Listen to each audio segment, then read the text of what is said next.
Eccoci qua ragazzi, salve a tutti, bentornati sul canale. Antonio Conte resta a Napoli e quindi possiamo da oggi immergerci in questo calciomercato e verso il nuovo Napoli 2025-2026 tra nomi che ha richiesto il mister, pazzia Gyökeres che si legge dappertutto, ma i nomi possono anche essere quelli di Moise Kean e Ndoye. Ci sono novità sul rinnovo di Alex Meret. Facciamo il punto della situazione, fatemi sapere come sempre la vostra qui sotto nei commenti, mi raccomando iscrivetevi al canale se passate per la prima volta sotto questo contenuto attivando la campanellina, così restate aggiornati in maniera cronologica. Se vi piace questo video un bel like fa piacere al sottoscritto e diamo una mano all'algoritmo a mettersi in moto. Rinnovo di Alex Meret e poi ci spostiamo su Antonio Conte, Gyökeres e il resto. Scadenza ovviamente come sappiamo tutti il 30 giugno. Dovrebbe arrivare il rinnovo, considerando anche le 25 reti subite, ovviamente merito di una fase difensiva nella totalità, e non è mai merito solo del portiere, così come non è mai merito solo di un difensore centrale. 18 clean sheet e quindi vedremo, diciamo, a giorni se Meret firmerà questo rinnovo di contratto che legherà poi il portiere al Napoli per credo altri 2 anni. Antonio Conte resta a Napoli e i Giuventini, così come li chiamava Diego, la Juve, si sono indignati perché Conte poi li ha traditi 2 volte, addirittura leggo ha usato il Napoli, ha usato la Juventus per spillare più soldi al Napoli. E a me tutti questi commenti non possono far altro che farmi ridere per il semplice fatto che professionalmente lo avete avuto da allenatore, lo avete avuto da calciatore, ma non avete capito una beata mazza.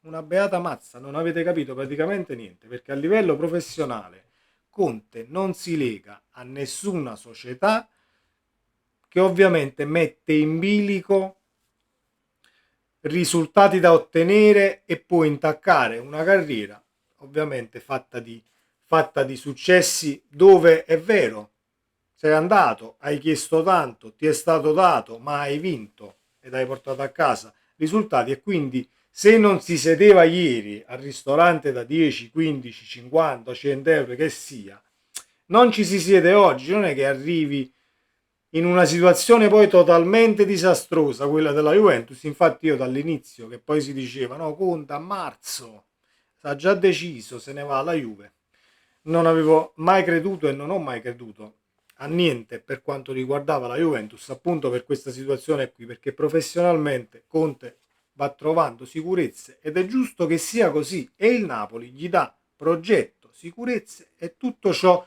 che vuole, a detta di Aurelio De Laurentiis. Non solo infrastrutture e mercato con budget elevato per l'arrivo di grandi calciatori per rinforzare l'organico. Antonio Conte riceverà anche un aumento di stipendio per la conferma sulla panchina del Napoli, nuovo ingaggio ma anche una nuova scadenza dal 2027 al 2028. Ne parla il giornalista esperto di mercato Niccolò Schira, lo si legge sul giornale oggi in edicola. Si parla anche di cifre, è pronto l'allungamento del contratto fino al 2028 con un ritocco dello stipendio dagli attuali 6,5 milioni a 8 all'anno più bonus. Se i bonus restano quelli di quest'anno, erano 2 milioni per l'approdo in Champions League, 1,5 nel caso di titolo, che poi Conte ha, diciamo, seccato tutti e due e portati a casa, sia l'approdo Champions che la vittoria dello scudetto. Ottimo così lungimiranza del nostro presidente, che ovviamente non se l'è fatto dire 2 volte, ambizione, progetto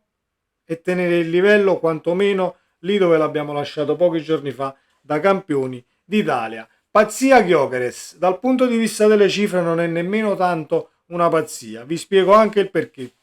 José Luis Vidigal è intervenuto durante Radio Gol parlando del leader dello Sporting Lisbona, Victor Gyökeres. Il Napoli sarebbe un'opportunità incredibile, a 80 milioni di clausola. L'anno scorso ha rivisto il suo contratto, personalmente sarei contento se Victor andasse al Napoli, se proprio dovesse lasciare lo Sporting, dove quest'anno ha vinto scudetto e coppa. 97 gol su 102 presenze allo Sporting, praticamente uno a partita. Tante le reti in Champions League, una trentina di assist. Si tratta di un giocatore completo, centravanti moderno che ha velocità, fiuto del gol, tecnica e visione di gioco.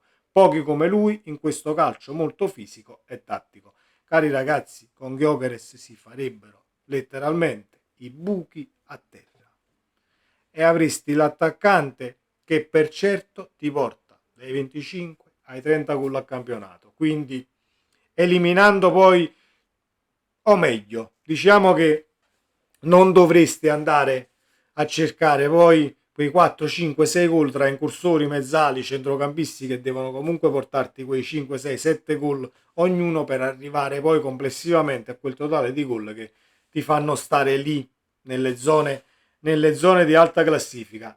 È una pazzia, è una voce ovviamente buttata lì dai giornali, può anche darsi, però dal punto di vista economico, visto che la clausola a quanto pare non è distante da quella di Victor Osimhen, 75 milioni per Victor Osimhen, 80 milioni per Victor Gyökeres, poi passiamo da un Victor all'altro, sarebbe anche abbastanza simpatica come cosa dal punto di vista dello stipendio, abbordabilissimo anche visto il Napoli che si sta spingendo anche un tantino più in alto per quanto riguarda il monte ingaggi. Prenderesti la clausola di Osimhen, la posi allo Sporting e porti Gyökeres a Napoli. Dalla nostra cosa abbiamo? Abbiamo un Napoli che ha un progetto ben solido, una visione molto ma molto limpida per quello che si vuole fare, ciò che si vuole fare, la maglia bella scudettata da indossare, uno stipendio congruo e un allenatore con gli attributi che potrebbe ovviamente farti mantenere anche a te punta un livello altissimo per quanto riguarda la fase realizzativa e lo stare tra i migliori d'Europa ancora per un po'. È vero che la concorrenza su Gyökeres è tantissima, parliamo secondo me del migliore attaccante in Europa ad oggi e quindi è normale che ci sia concorrenza, ma i calciatori vogliono sicurezze e vogliono ovviamente essere allenati da grandi nomi. Noi le sicurezze le abbiamo, il grande nome in panchina c'è e quindi vedremo se poi è solo una pazzia o una voce di mercato uscita così o ci sarà del vero nei prossimi giorni. Per quanto riguarda i nomi che ha richiesto Conte, almeno a quanto ci hanno fatto sapere dopo l'incontro di ieri, Moise Kean e Ndoye del Bologna. Io sono d'accordissimo su Ndoye del Bologna. Su Moise Kean ovviamente ho solo qualche dubbio dal punto di vista caratteriale perché a me non piacciono quegli spocchiosi, non piacciono quei calciatori che poi ti fanno il gol e ti vengono sotto, ti fanno le manfrine e cose, no? Allora vado un attimo, vado un attimo in bestia dal punto di vista caratteriale, però nel caso ovviamente il Napoli dovesse affondare e Moise Kean diventa tra 15 giorni, un mese, un calciatore del Napoli, avrà trovato pane per i suoi denti dal punto di vista caratteriale. La cosa che mi intriga è che sono due calciatori, sia Kean che Ndoye, in ascesa e quindi potrebbero solamente far bene tenendo o l'asticella dove l'hanno lasciata quest'anno, ottimo campionato per l'uno e per l'altro, o addirittura migliorarsi, perché ovviamente possiamo parlare di profili molto giovani che possono comunque alzare l'asticella e fare del proprio meglio anche quest'anno. Vedremo come andrà a finire, noi possiamo solamente seguire giorno dopo giorno tutte le notizie di calciomercato, poi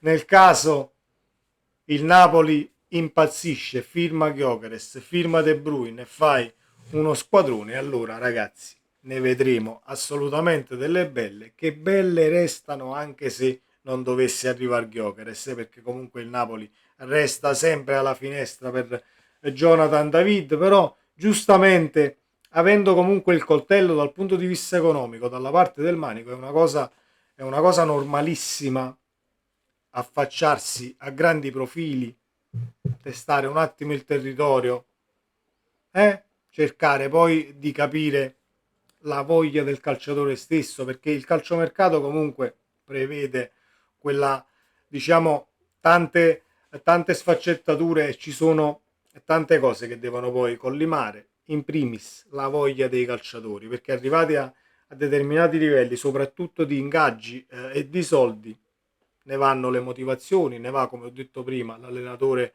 che ha in panchina, la squadra che ti contatta e ovviamente il clamore e il blasone della società per la quale vai a firmare. Il Napoli è sulla bocca di tutti, abbiamo visto quasi tutto il mondo ha visto la festa scudetto e ci sono tantissimi tifosi e tantissimi milioni e milioni di simpatizzanti del Napoli, l'azzurro che vuole dominare, e speriamo riusciamo a tenere l'asticella quantomeno lì, ma se Conte è rimasto a Napoli è solamente perché le ambizioni sono molto ma molto alte, e dobbiamo ringraziare il presidente De Laurentiis che in questa operazione non ha steccato ancora una volta praticamente niente, anche ovviamente imparando dagli errori fatti, perché c'è anche da dire che il nostro presidente è uno dei pochi in Serie A che sbagliare è umano, però poi impara dagli errori e cerca sempre di